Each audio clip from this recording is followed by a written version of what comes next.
Ok, on continue. Donc, on vient de voir la loi de Bernoulli, la loi binomiale.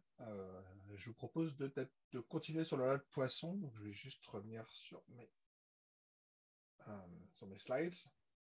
Donc, la loi de Poisson, c'est une des lois les plus importantes sur les modèles de comptage. Donc, cette fois-ci, on est vraiment sur du comptage. C'est ce que je dis ici en disant que je mets des petits points pour dire qu'on ne s'arrête pas, en fait. Ce sont n'importe quel type d'entier. Alors, il faut faire un petit peu attention parce qu'on peut aussi avoir des comptages sur les probabilités relativement faibles. Par exemple, ici, on pourrait se dire, je pourrais tenter un modèle de type binomial, c'est-à-dire que j'ai obtenu juste des valeurs qui sont 0, 1, 2. Okay, donc, on pourrait parfaitement se dire, je pourrais tenter un modèle binomial avec bah, des événements possibles qui sont 0, 1 et 2.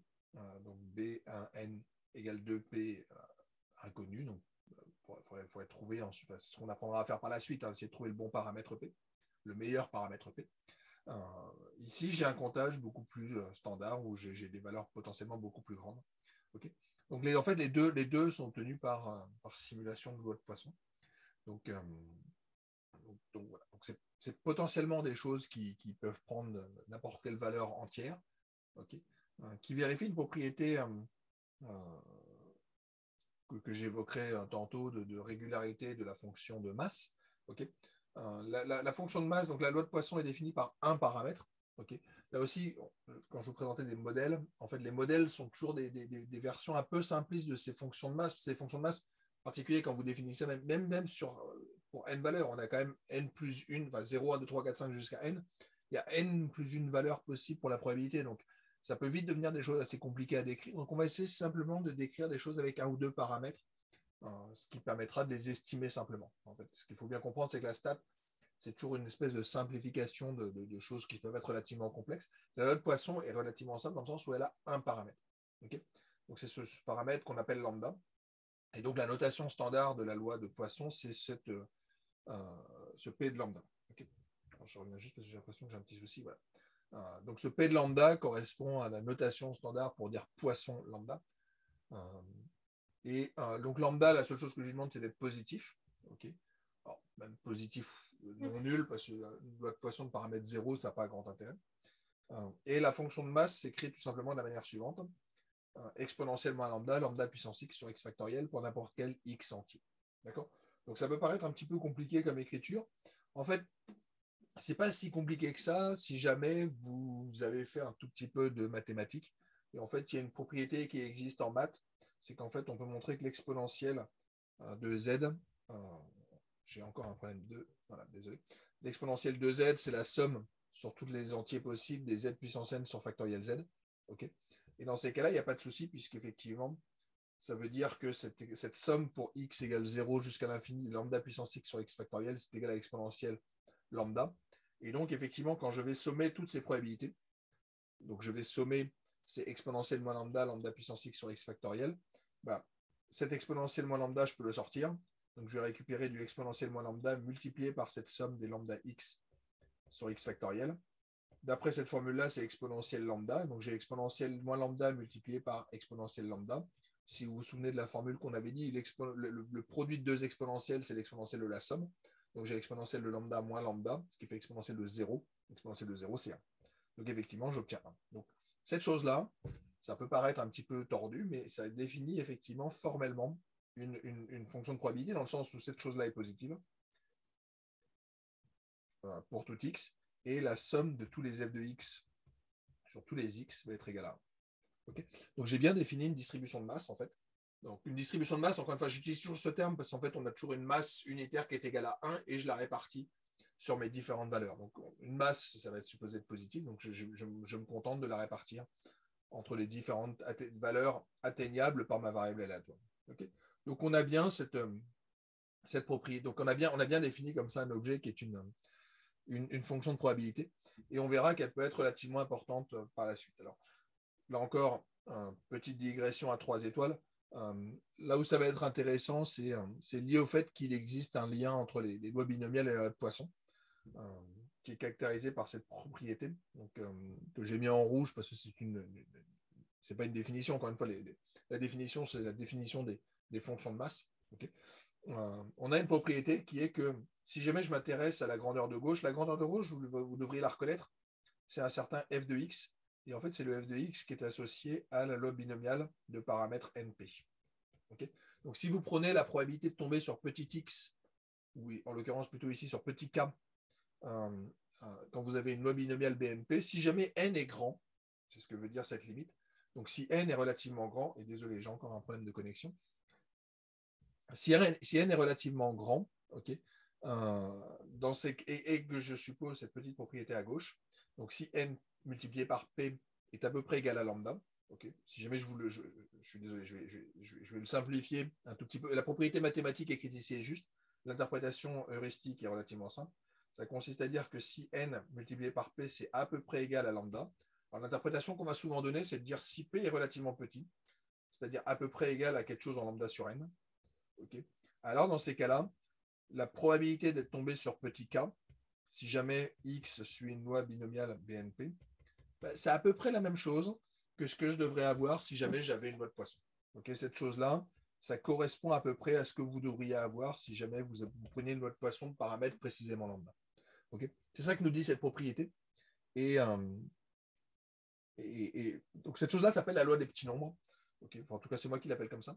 Ce qui veut juste dire, loi de petits nombres, pourquoi? Parce que si jamais vous avez des événements qui arrivent avec une probabilité très faible, okay, c'est ce que nous dit cette propriété-là, si jamais la probabilité qu'un événement survienne est de l'ordre de 1 sur n, ou 2 sur n, ou 3 sur n, okay, donc si jamais vous avez, c'est typiquement ce qu'on va avoir par exemple sur les événements, par exemple vous faites en sciences de la Terre, vous travaillez sur des problématiques d'inondation, okay, vous regardez la probabilité qu'il y ait une inondation une année, donc on s'intéresse à un événement qui peut être potentiellement assez rare, peut-être une chance sur 100, okay, et vous vous demandez quelle est la probabilité d'avoir une ou deux inondations. Okay, dans ces cas, si jamais vous vous placez sur une période de 100 ans, okay, un événement qui survient avec une probabilité d'une chance sur 100, donc on pourrait se dire, dans ces cas-là, c'est facile, j'ai une loi binomiale de paramètres, 1 sur 100, n égale 100, p égale 1 sur 100. Okay, donc on a bien une loi de Bernoulli. En fait, ce que je peux vous dire, c'est que le nombre d'inondations que vous devriez observer sur une centaine d'années, ça suit à peu près une loi de Poisson de paramètre 1. Okay, tout simplement, puisque j'avais n égale 100, p égale 1 sur 100, ça veut dire que lambda est à peu près égal à 1. Et dans ces cas-là, je vous dis juste qu'en fait, le nombre d'inondations que vous allez observer, ça suit à peu près une loi de Poisson de paramètre 1. Donc c'est pour ça que la loi de Poisson est aussi intéressante. En fait, c'était une loi qui a été beaucoup étudiée à partir de la fin du 19e siècle, essentiellement pour modéliser les catastrophes et les événements un peu rares. La loi des accidents, en fait. Je reviendrai un petit peu là-dessus plus tard. Donc c'est effectivement des lois très utiles, essentiellement à cause de cette approximation. C'est que le fait qu'on puisse approcher une loi binomiale par des lois de Poisson, c'est relativement intéressant. C'est une loi qui est très intéressante en assurance, par exemple, pour modéliser des fréquences d'accidents de conducteurs. Okay, un conducteur, il ne peut pas avoir non plus tant d'accidents que ça dans une année. Hein. Donc on pourrait se dire, je pourrais parfaitement me dire que j'ai une loi binomiale, peut-être que voilà, il y a 52 semaines, peut-être qu'à la rigueur, on pourrait avoir un accident par semaine si vraiment on ne sait pas conduire. Okay, donc au maximum, j'aurais une loi binomiale avec une probabilité très très très très faible, okay, qui serait peut-être d'une chance sur 10 000 par semaine. Il y a 52 semaines dans l'année, donc je me dirais, je pourrais mettre une loi binomiale de paramètres n égale 52, une probabilité qui vaut du 1 sur 10 000. La difficulté des lois binomiales, encore une fois, c'est cette factorielle. La factorielle, elle est compliquée, puis c'est vite compliqué à calculer dans le sens où, même si jamais 52, ça reste acceptable, mais si jamais je commençais à compter des choses avec des milliers d'événements, ça devient vite très très gros, quoi. Donc, même si maintenant on a des logiciels qui savent calculer proprement ces combinatoires, ça peut vite donner des nombres quand même relativement complexes à calculer. Cette loi de Poisson, elle est très très simple. Voilà. Donc l'intérêt de la loi de Poisson, c'est qu'elle donne un outil pour rapprocher de manière incroyablement efficace, en fait, des probabilités d'événements qui surviennent assez rarement. D'accord? Et je le ferai un tout petit peu dans certains exemples par la suite. On regardera, par exemple, la probabilité de mémoire. On travaille sur un hôpital qui accueille des gens. Il y a un certain nombre de respirateurs. Il n'y a pas beaucoup de respirateurs, mais on se demande la probabilité de ne pas avoir assez de respirateurs pour soigner les personnes qui vont arriver qui sont en insuffisance respiratoire.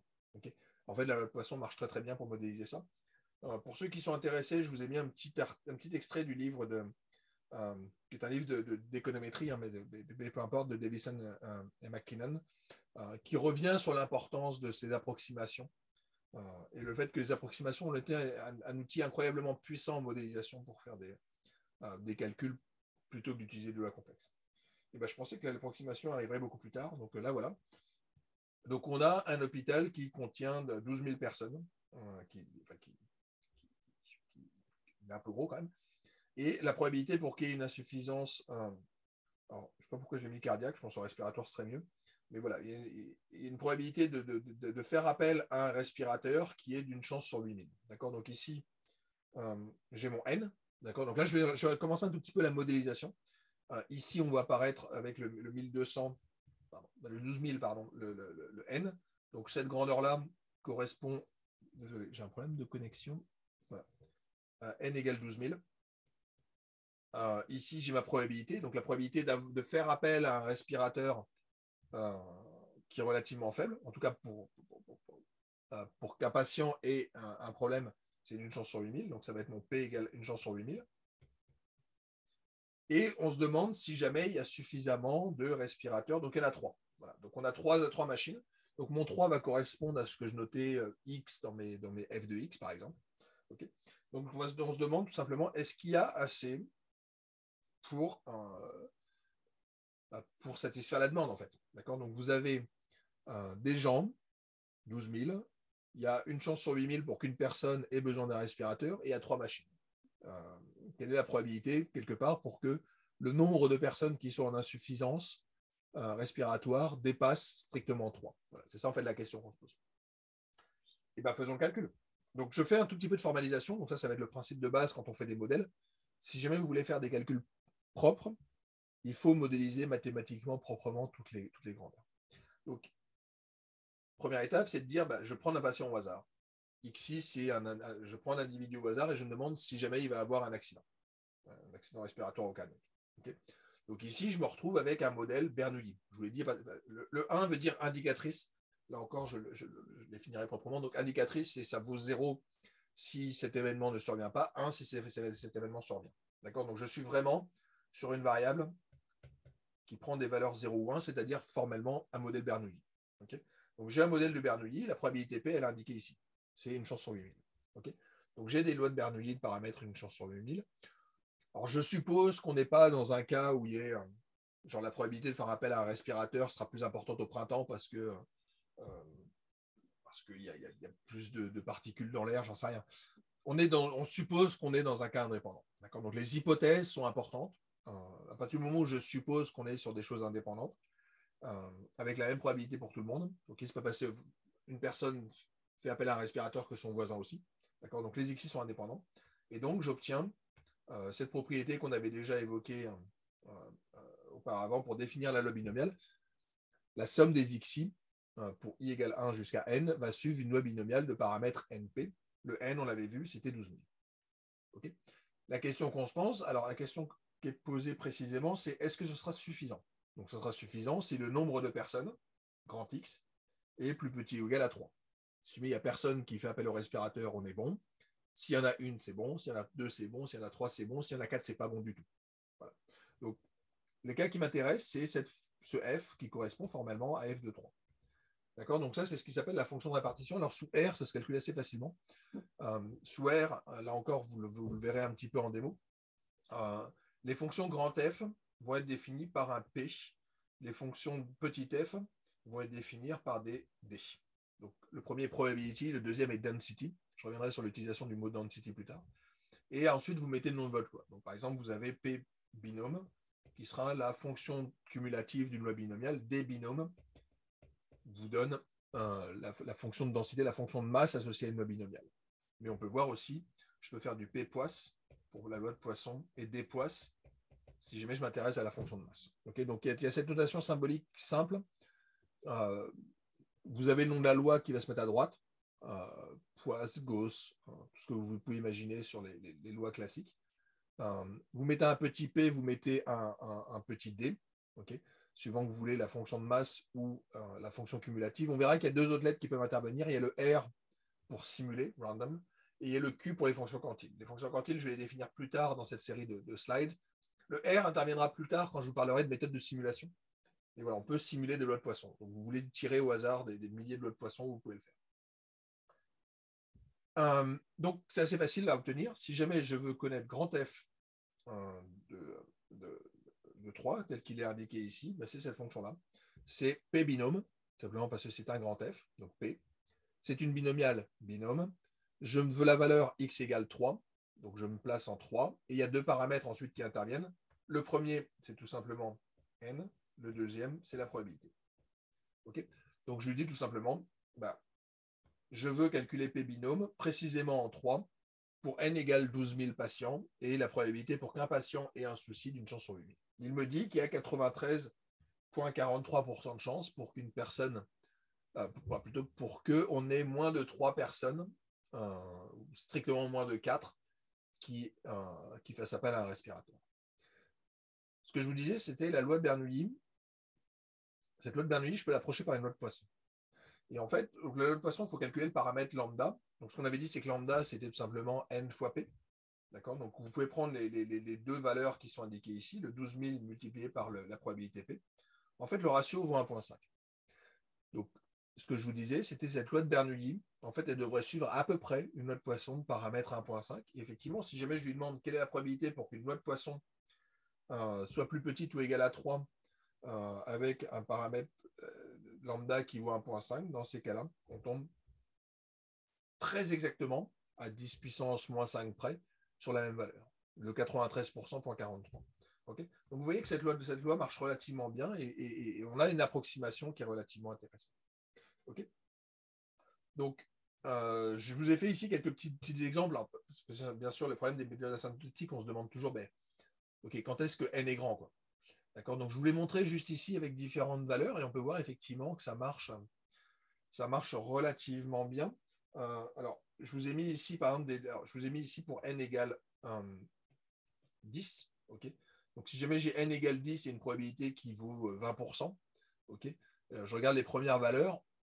C'est pas si bon que ça, mais c'est pas non plus si mauvais que ça. C'est-à-dire, si jamais j'ai mon n égale 10, j'ai mon p qui vaut 20%. Okay, dans ces cas-là, si jamais je faisais mon lambda égale n fois p, dans ces cas-là, je devrais avoir 2. Okay, donc ici, j'ai ma distribution de masse d'une loi binomiale. Ici, j'ai ma distribution de masse.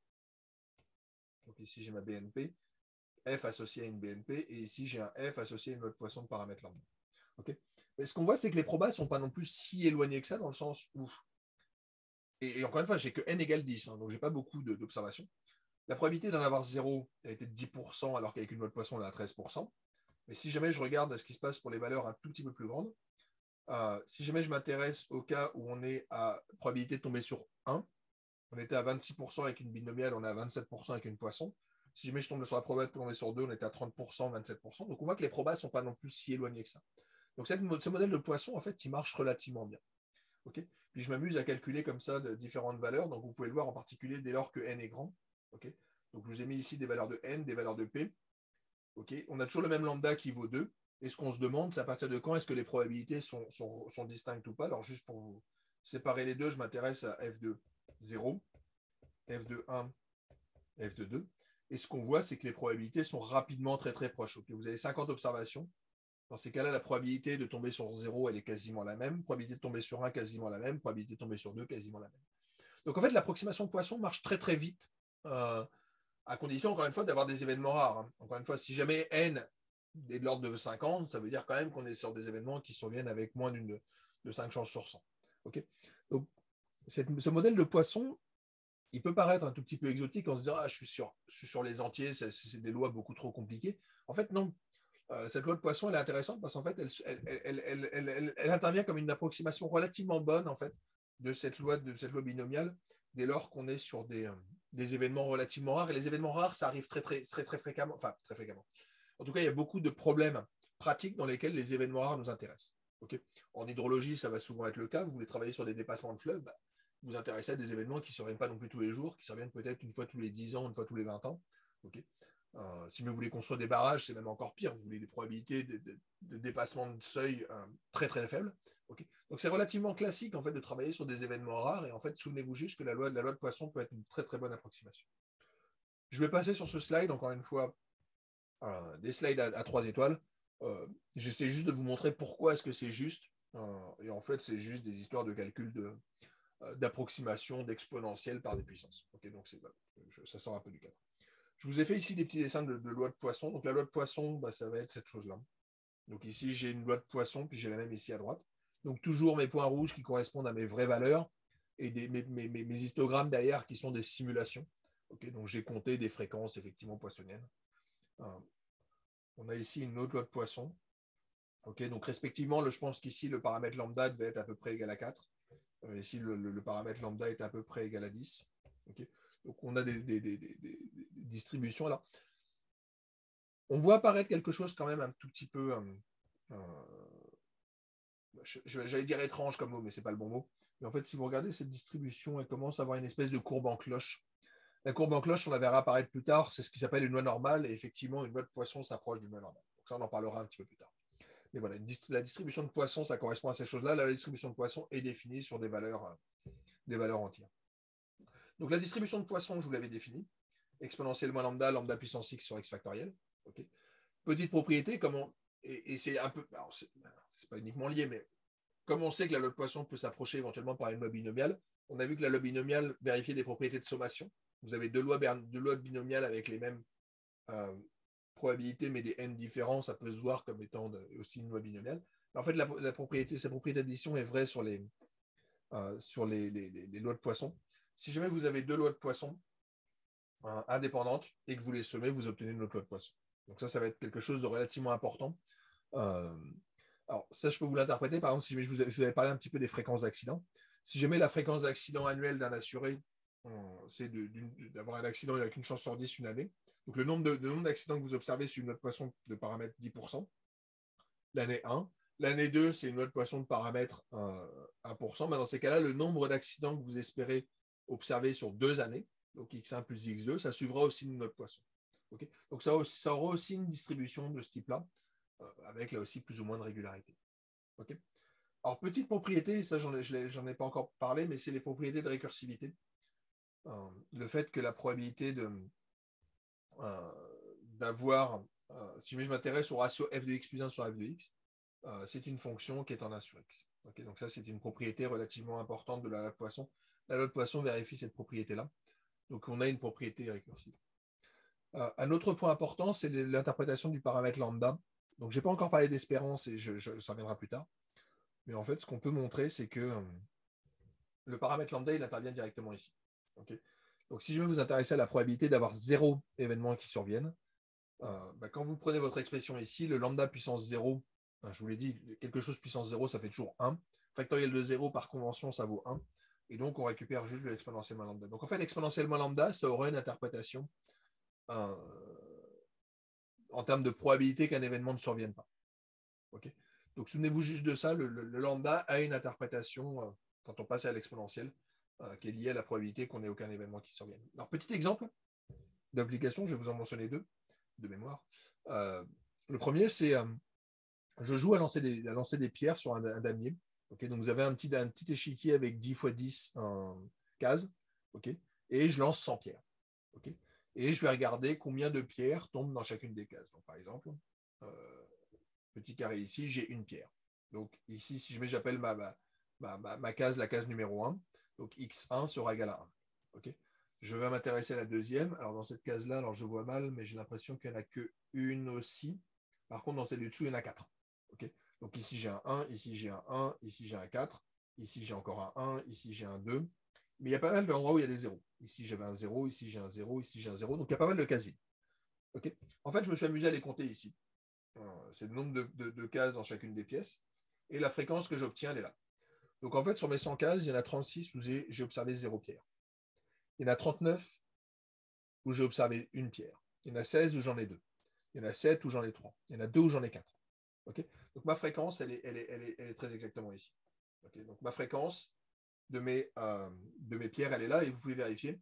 36 plus 9 plus 16 plus 7 plus 2, c'est bien 100 pierres. Donc, j'ai bien mes 100 pierres, elles sont bien réparties un peu partout et je m'amuse juste à regarder les fréquences dans chacune des cases. Mais la loi des XI, je la connais. Enfin, la loi des XI, je la connais, c'est que la probabilité de tomber sur K pierres, au maximum, je pourrais en avoir 100. Si jamais je n'ai pas de chance et que toutes mes pièces tombent au même endroit, si jamais XI, c'est le nombre de pierres qui tombent sur la case numéro I, dans ces cas-là, XI, ça prend les valeurs 0, 1, 2, 3 jusqu'à N. Donc on pourrait se dire, on peut mettre une loi binomiale, et effectivement, c'est une binomiale. Chacune des pierres, elle a une chance sur 100 de tomber dedans. Donc on est bien dans le fait que XI s'interprète comme une somme des ZI, plutôt des ZJ, où ZJ, c'est où est-ce que ma JM pierre est tombée dans la case numéro I. Okay, Et chacune des pièces, chacun, ça suit une Bernoulli. Ça suit une Bernoulli de paramètre 1 sur 100. Donc effectivement, xi suit une binomiale de paramètres n égale 100, p égale 1 sur 100. 100, c'est parce que j'ai 100 cases. 1 sur 100, c'est parce que j'ai 100 pierres. Okay, pardon, c'est le contraire. N égale 100, c'est parce que j'ai 100 pierres. Et une chance de 1 sur 100, c'est parce que j'avais 100 cases. Et donc, chacune étant équiprobable, j'ai une chance sur 100 de tomber sur chacune.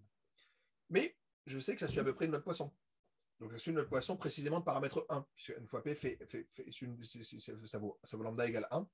Et donc, je pourrais me dire, comparons avec une note poisson. Je me suis amusé à regarder une note poisson de paramètre 1. Okay, alors, juste pour clarifier, oui, il y a un petit truc ici, c'est le 5 plus. Okay, donc ici, je m'intéresse à une loi de poisson, la probabilité d'avoir 0 avec une loi de poisson. Alors, je multiplie par 100 juste pour avoir des comptages et non pas des probabilités. Okay, la probabilité de tomber sur d'avoir 0 pierre à un endroit, ça sera 36%. La probabilité d'avoir une pièce, ce sera aussi 36%, essentiellement parce qu'ici, j'ai exponentiellement lambda puissance 0 sur factoriel 0. Celui du dessous, c'est exponentiellement lambda puissance 1 sur factoriel 1, sauf que lambda est égal à 1, et donc, en fait, les deux sont égales à exponentiellement lambda, et qui vaut ici exponentielle moins 1. Donc, en fait, les deux sont égaux et valent à peu près de 36%. Okay, mais en fait, ça correspond quasiment aux valeurs que j'ai obtenues numériquement, okay, qui sont ces 36 et 39. Désolé, je reviens un tout petit peu. Voilà. Si je regarde la valeur suivante, désolé, donc on a ce exponentiellement lambda, donc exponentielle moins 1, multiplié par du 1 à la 2, donc ce qui ne change rien. Par contre, je divise par 2. Donc en fait, les probabilités suivantes, ce 18%, en fait, c'est la moitié des 36. Okay, donc ici, je vais diviser. En fait, si je vais le faire proprement, je vais même changer de couleur. Ici, je divise par 2. Ensuite, je vais diviser par 3. Ensuite, je vais diviser par 4, etc. Okay, donc je divise à chaque fois, c'est juste l'histoire des factoriels en fait, qui apparaît ici. Mais en fait, ce qu'on voit, et c'est le point sur lequel je vais arriver, c'est qu'en fait, les probabilités de ma loi de Poisson correspondent quasiment aux valeurs numériques qui ont été observées. Donc effectivement, si je me demande quelle est la probabilité d'avoir sur une certaine case 3 pierres, soit vous passez par la combinatoire, et donc vous avez besoin de calculer factoriel 100 divisé par factoriel de 99, 98, 97. Okay, ça devient vite assez moche. Mais en fait, je peux l'avoir directement avec ma loi de Poisson. Et ma loi de Poisson, c'est très très simple à calculer, donc je peux très facilement savoir que, pardon, c'était celui-là, il y a 6% de chance d'avoir 3 pierres à un endroit. Okay, donc, ça marche relativement bien et c'est incroyablement efficace. En fait, je vous l'avais dit, ça a été montré à la fin du 19e siècle, c'est von Borkiewicz qui avait montré ça. Lui avait travaillé sur les morts par ruade de cheval dans l'armée prussienne à la fin du 19e. Donc, il avait étudié 19 corps de cavalerie pendant 20 ans, ce qui lui donnait en fait 200 observations, n égale 200. Et il avait obtenu cette distribution d'accidents. Donc, il y avait eu,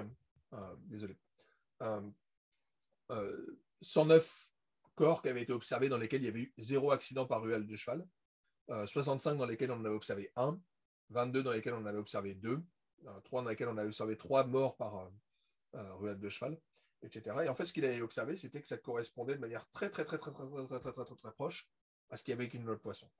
Donc ici, vous avez les fréquences empiriques, et en rouge, vous avez les fréquences théoriques. Ça colle incroyablement bien. Alors, la seule petite subtilité, c'est ok, mais j'ai pris quelle loi de Poisson? Alors, je vais le cacher. Je vais juste essayer de vous discuter un petit peu le nombre comment est-ce qu'on fait pour le savoir. En fait, c'est exactement ce qu'on va faire en statistique. En statistique, il y a une première étape qui est choisir une loi. Donc, on va se dire, tiens, la loi de Poisson devrait marcher parce que ça colle bien. Mais je ne connais pas le paramètre lambda. Donc, il va falloir trouver le paramètre lambda. Et donc là, je vous en ai tenté plusieurs, par exemple. On pourrait se demander, est-ce que ça peut être un paramètre de 0.2, de 0.4, de 0.6, de 0.8, de 1. Okay, donc, je ne sais pas quel serait le bon lambda. Okay. Là, je n'ai pas de modèle avec des nombres. Encore une fois, je ne sais pas combien il y a de cavaliers dans un corps de cavalerie. Donc, je ne pourrais pas vraiment vous dire combien est-ce que je peux m'attendre à avoir d'accidents. Mais on pourrait se dire, on peut tenter différentes valeurs. Et en fait, il s'avère que quand vous regardez les différentes probabilités empiriques, encore une fois, là, je ne suis pas sur des répétitions d'événements qui sont modélisés par des vraies lois binomiales, comme je le faisais avec mon lancer de pierre. Okay, je suis vraiment sur des comptages d'accidents dans une population. Et on voit apparaître donc on a ces probabilités empiriques. Okay, Et je m'amuse à regarder de la loi de Poisson. Il s'avère que quand je prends une loi de Poisson de paramètre 0,6, on est sur des grandeurs qui sont à chaque fois relativement proches. Okay, donc ça, c'est la phase de ce qu'on va appeler l'estimation, c'est qu'il va falloir que je choisisse un lambda optimal, ce qu'on va appeler un estimateur, en fait, qui me permettra d'écrire cette loi, en fait. Et il s'avère que la loi de Poisson de paramètre à peu près 0,6 marche bien. Alors, on essaiera de montrer des critères pour choisir justement le bon paramètre, c'est ce qu'on va appeler l'inférence. On va essayer de trouver le bon paramètre. Et voilà. Premièrement, j'ai besoin d'avoir des familles de lois, donc c'est ce que je vais faire dans cette série de capsules. Vous présenter des lois et ensuite on va avoir cette discussion sur les paramètres qui sont pertinents. Et une fois que j'ai fait ça, on va voir dérouler la suite du cours. C'est-à-dire, je peux prédire, et donc je peux deviner combien est-ce que j'en aurai, et ensuite je peux faire des tests pour savoir, ok, est-ce que c'est possible qu'il y ait plus de 10 morts. Voilà. Je commande des cercueils pour l'armée prusse, bon, c'est un peu glauque, mais voilà, j'ai besoin de savoir combien de commandes de cercueils est-ce que je dois faire pour pouvoir assurer des choses, ou par exemple, je veux avoir des médecins ou des choses comme ça. Okay, donc voilà, donc ça, c'est cette histoire de loi de Poisson. Ici, je vous montre les trois des lois que j'avais regardées. Donc, il y avait le 0,6 qui marche bien, c'est le point en rouge. Je vous ai mis 0,4, je vous ai mis 0,8. Et effectivement, ça marche très très bien. Alors, en fait, il s'avère que 0,61 est encore un petit peu meilleur et ça correspond aux valeurs qui sont ici. C'est-à-dire, j'ai observé que dans 109 corps de cavaliers, sur les 200 que j'ai observés, il y avait eu 0 mort par ruette de cheval sur une année. Okay, si jamais j'ai une loi de Poisson de paramètre 0,61, ce serait 108,6. Donc on voit qu'on est très très très très proche en termes de prévision. Okay, il y en a eu 65 dans lesquels il y a eu un décès. Moi, avec une loi de Poisson, j'en prédirais 66. Là aussi, on est très proche. Puis on voit qu'en fait, toutes les valeurs ensuite sont très très bonnes. C'est ce qu'on observe sur cette espèce d'histogramme. Okay, où ici, j'ai les valeurs 0, j'ai les valeurs 1, 2, 3, 4, 5 et plus. Mais on voit que cette courbe rouge, elle est très très bonne. Okay, les autres courbes correspondent à d'autres lois de Poisson, donc on continue à avoir cette évolution en décroissance comme ça, mais voilà, on n'est pas exactement sur les bonnes valeurs, essentiellement parce que la courbe bleue me prévoit trop de 0, et forcément, vu que tout somme à 1, c'est qu'après, je vais sous-estimer. La courbe verte, c'est un peu le contraire, j'ai pas assez de 0, dans ces cas-là, j'ai trop de 1 et de 2 et de 3, okay, mais la courbe rouge marche très très bien. Okay, donc la courbe de Poisson marche très très bien. Ok. Donc la prochaine loi, c'est la loi géométrique, et je propose qu'on fasse ça dans une autre petite capsule, le temps pour moi de prendre un petit verre d'eau.